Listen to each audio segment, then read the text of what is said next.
Hello, Trà Vinh xin chào các bạn. Hôm nay thì mình sẽ làm sợi bột lọc khoai mỡ nha. Mình có thể làm sợi bánh canh nè, hoặc là mình nấu chè bánh canh cũng ngon, hoặc là nấu chè bột lọc sợi cũng ngon luôn. Cách làm này có thể áp dụng cho cái món súp mặn hoặc là canh ngọt cũng ngon ha. Đơn giản dễ làm mà ngon. Bây giờ mời các bạn cùng xem nha. Ở đây thì mình có chuẩn bị khoai mỡ tím nè. Cái khoai mỡ mà nó có màu đậm thì làm ra cái sợi bột lọc nhìn nó mới đẹp. Các bạn xắt nhỏ khoanh ra rồi mình cho vô nồi. Thì các bạn sẽ nấu ha. Mình dùng cái lượng này khoảng chừng 300g cho vào trong nồi mình nấu. Để một chút mình dùng luôn cái phần nước. Còn nếu mà các bạn không nấu thì có thể hấp nha. Hấp cũng được luôn. Rồi để đây mình sẽ nấu cho nó sôi bùng lên. Thì nấu đến khi nào thấy nó chín mềm nha. Khoảng chừng 15 phút quay trở lại thì các bạn sẽ kiểm tra xem cái phần khoai của mình nó chín mềm chưa. Mình thấy nó chín mềm, nó nở bung bung ra vậy là được nè. Còn hấp thì nó sẽ lâu hơn chút. Rồi bây giờ vớt lên cho nó ráo nước bớt rồi cho vào trong thau. Cái phần khoai này chút nó có cái tinh bột mình cho vào bột thì nó sẽ dẻo và nó làm cho bột của mình nó mềm hơn, sẽ tán nó ra. Khoai nó mềm dễ tán lắm. Mình tán chút xíu là nó mịn nè. Dùng cây nĩa tán ra cũng được luôn. Rồi mình thêm vào đây 300g bột năng ha. Thì mình dùng tỷ lệ 1 khoai và 1 bột năng luôn á. Các bạn cứ trộn đều lên. Thì mình thấy cái sợi bột lọc của mình nó có độ dai mềm ngon hơn.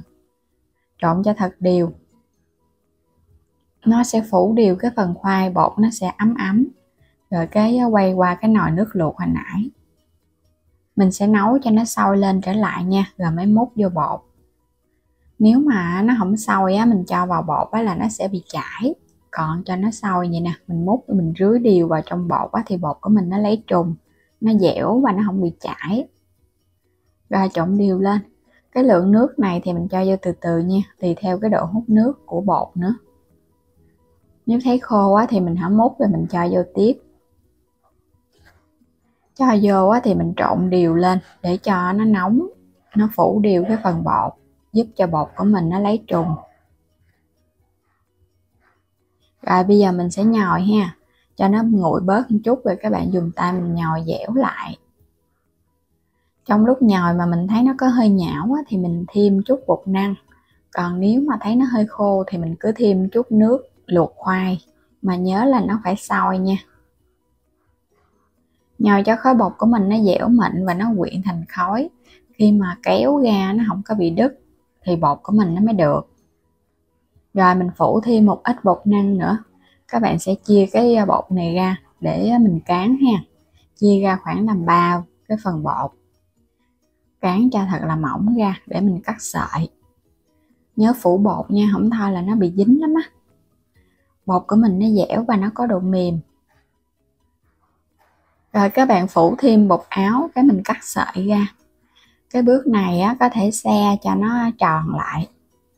Nhìn những cái sợi nó sẽ đẹp hơn. Còn không thì các bạn cứ cắt ra rồi cái mình phủ thêm bột cho nó tơi rời là được Cán tiếp ha. Rồi cái cắt ra tiếp.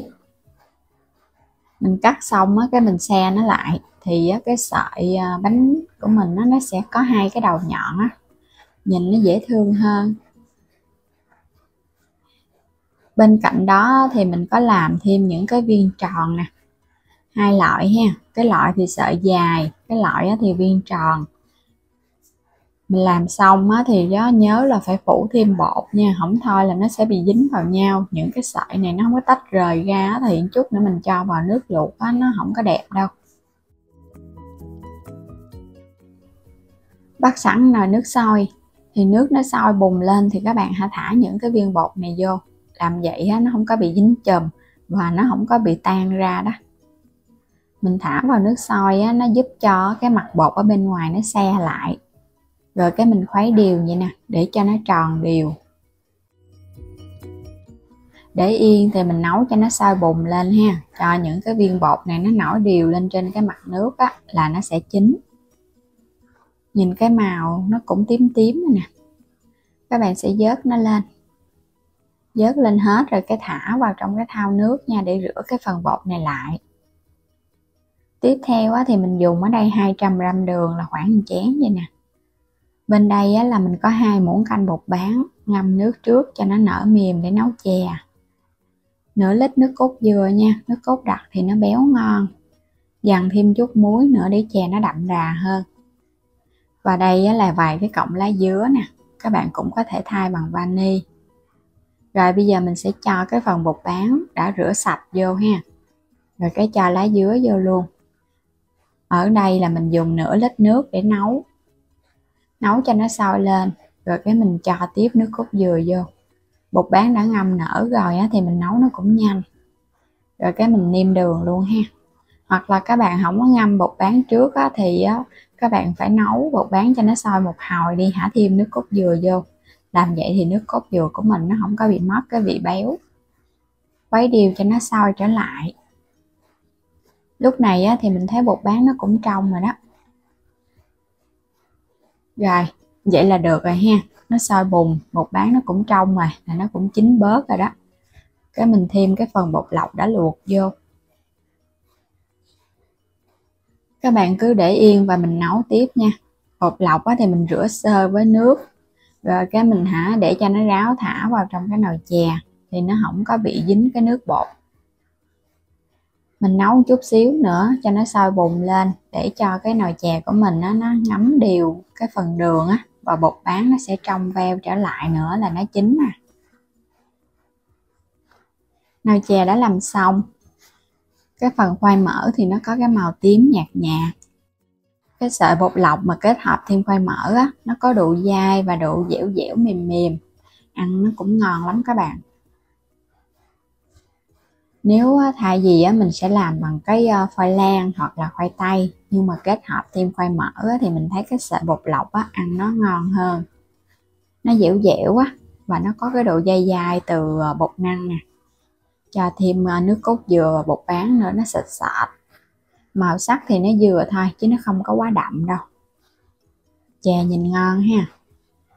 Thì nếu để càng nguội cái phần bột của mình nó sẽ càng đặc hơn. Cái nước chè mà thích đặc hoặc là lỏng thì tùy các bạn cho nước cốt dừa nhiều hay ít. Rất là ngon luôn dai dai dẻo dẻo và nó béo nước cốt dừa nữa, nên là cái món chè này hấp dẫn lắm. Còn nếu mà các bạn không có thích nấu chè thì mình luộc xong rồi mình nấu nước súp xương thịt mình cho vào ăn cũng ngon luôn nha. Nó dai dai giống như là mình làm cái kiểu bánh canh khoai mỡ vậy đó. Ngon mà đơn giản dễ làm thì chúc các bạn ngon miệng nha. Đừng quên đăng ký kênh nếu chưa đăng ký kênh, ủng hộ Alo Trà Vinh nha. Xin chào tạm biệt và hẹn gặp lại các bạn ở những video tiếp theo.